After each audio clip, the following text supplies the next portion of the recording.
তো বন্ধুরা দেখো আমি কি করছি এখন। কড়াইয়ে তেল দিয়েছি আর এটা কিন্তু গোটা জিরে মানে সাদা জিরেটা। তো এখানে আমি পেঁয়াজ রসুন কাঁচা লঙ্কা আর আদা পেস্ট করে নিয়েছি, ঠিক আছে। তো প্রত্যেকটা রেসিপি তো আমি দেখাতে পারছি না, কারণ তার জন্য মোবাইল ধরার জন্য একটা কাউকে দরকার, তারপরে সব কিছু পজিশন ঠিক থাকতে লাগে।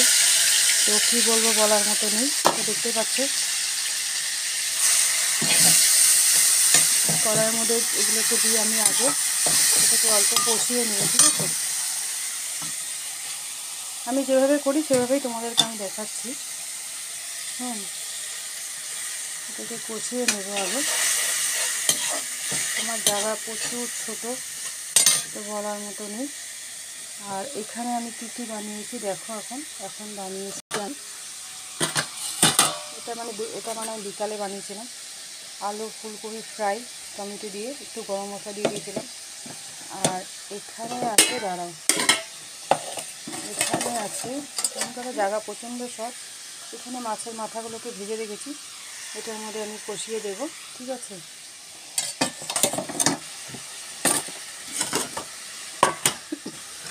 আর এটা হচ্ছে বুঝতে পারছো এটা কি, লাল লাল টমেটোর চাটনি। তো আমি খুব ভালোবাসি, আমার ছেলেও ভালোবাসে, সবাই খায় আর এটা। যাই হোক, এখন মাছের টমেটোর ডাল বানিয়েছি, মাছের মাথা ফ্রাই হবে। আরও কী বলবো, মাছের তেল, এই যে মাছের তেলটা এখানে রেখে দিয়েছি। এটা আমি পেঁয়াজ রসুন কাঁচা লঙ্কা দিয়ে ভাজা মতো ফ্রাই মতো করবো। দেখো এটা তেল, এটার মধ্যে আমি আস্তে আস্তে করে এটা হচ্ছে এখন, ঠিক আছে। রান্না মোটামুটি সবই পারি, না পারা কোনো কিছু না, ঠিক আছে। মেন কথা হচ্ছে ক্যামেরা ধরার কথা আছে, সব ধরনের প্রবলেম আছে। তো এই জন্য সব কিছু রান্না বাড়া তোমাদেরকে আমি করে দেখাতে পারি না। তো আগে তো আমি রেগুলার ভিডিও দিয়েছিলাম, তো মাঝখানে গ্যাপ দিয়েছিল। সময়ের কথা আছে, আর আমি মানে মানুষটা প্রচণ্ড কাজে ব্যস্ত থাকি, বলার মতো নেই। তো কী বলবো, দুপুরে তো কোনো খাওয়া দাওয়ার কোনো ঠিকই থাকে না, আমি কী বলবো বন্ধুরা তোমাদেরকে, ঠিক আছে। তো যাই হোক, আর আমি কিন্তু দেখো কোন মশলা ইউজ করি, দেখো এমডিএচ মশলা, এমডিএচ জিরার গুঁড়ো।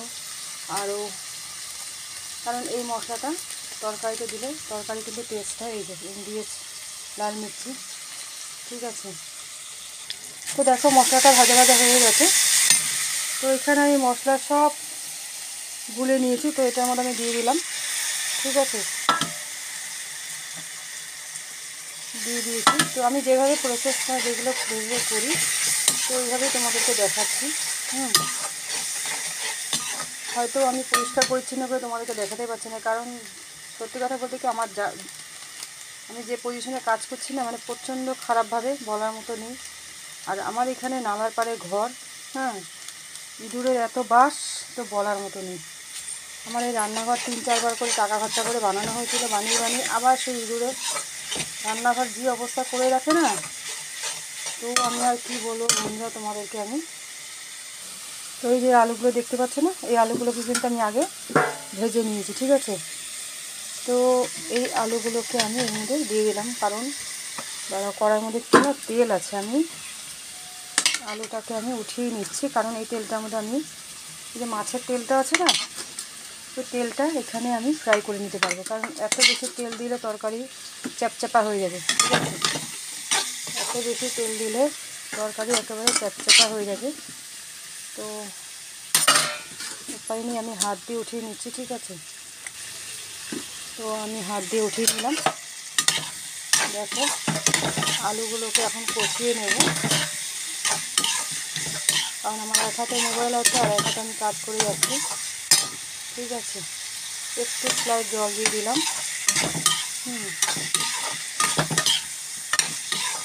তো এটা এখন আস্তে আস্তে হয়ে থাকবে, এটা এখন আস্তে আস্তে হবে। তো আমি এখন এটা রেখে দিলাম, কারণ তরকারিতে সবসময় জলটা গরম দিলে ভালো হয়, কারণ তাহলে তরকারিটা তখন টেস্ট হয়, ঠিক আছে। তো এই জলটা থাকবে, আর আমি গ্যাসটা সিম করে দিয়েছি, ঠিক আছে। এই বাটিটার মধ্যেই দিই, কারণ এটার মধ্যে যেহেতু মশলাটা গুলেছি তো জলটা আমি এর মধ্যেই দিয়ে দিলাম। তো দেখো এখন আমি গ্যাস সিম করে দিচ্ছি, এটা এখন আস্তে আস্তে হবে, ঠিক আছে? হাতাটা বার করে নিতে লাগবে, ভুলে গেছি আমি। তো যাই হোক, রাত অনেক হয়ে গেছে, বুঝতেই পারছো। এই জলটা দিয়ে দিয়েছি এখানে। তো এখন আমি এখানে রাখছি, আর ভিডিওটা বড় করলাম না। তো ততক্ষণ যেন তোমরা বন্ধুরা ভালো থাকবে। Bye bye.